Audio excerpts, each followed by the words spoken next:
কিন্তু 1008 nits max brightness এবং back camera resolution হচ্ছে কোয়াড 50+8+2+2 মেগাপিক্সেল এবং ফ্রন্ট ক্যামেরা হচ্ছে 13 মেগাপিক্সেল এবং ভিডিও রেকর্ডিং ফুল এইচডি দুইটাতেই এবং ব্যাটারি চার্জার হচ্ছে লিথিয়াম পলিমার 500 mAh এবং চার্জিং কিন্তু 33 ওয়াট কুইক চার্জ রয়েছে 100% কিন্তু 60 মিনিট হয়ে যায় গাইস।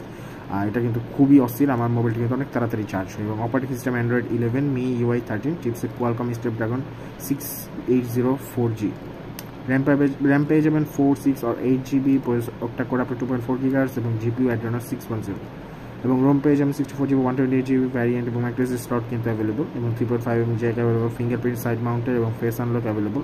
সো এই ছিল মোটামুটি আমাদের Xiaomi Redmi Note 11 এর রিভিউটা। সো আমি এখানে আপনাদেরকে প্রোস দেখাই দিচ্ছি। কনস হচ্ছে একটাই, প্লাস্টিক বডি এবং নো 4K ভিডিও রেকর্ডিং এবং প্রোস কিন্তু সব, এবং এটা কিন্তু 8.5 out of 10, খুবই ভালো একটা ফোন।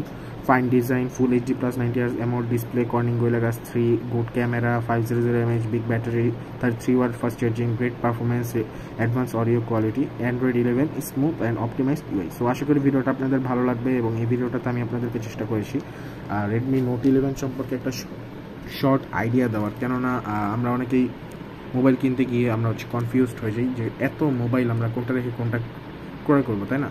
সো এই হচ্ছে আমাদের ভিডিওটা ছিল যে আপনি এই বাজেট যদি আপনার থাকে, এই মোবাইলটি কিন্তু আগে ছিল 16,000 টাকা 4/64GB ভ্যারিয়েন্ট, আমি যখন কিনছিলাম, এখন 2,000-2,500 টাকা বেড়ে গেছে। সো বুঝতেই পারতেছেন মোবাইলটা কতটা হাইপে আছে। সো আশা করি আপনাদের ভিডিওটা ভালো লাগলে অবশ্যই লাইক, শেয়ার, কমেন্ট, সাবস্ক্রাইব করবেন এবং কমেন্ট করে জানাবেন নেক্সট কোন মোবাইলের রিভিউ আপনারা চান। So see you in the next video. Thanks for watching. Good bye guys.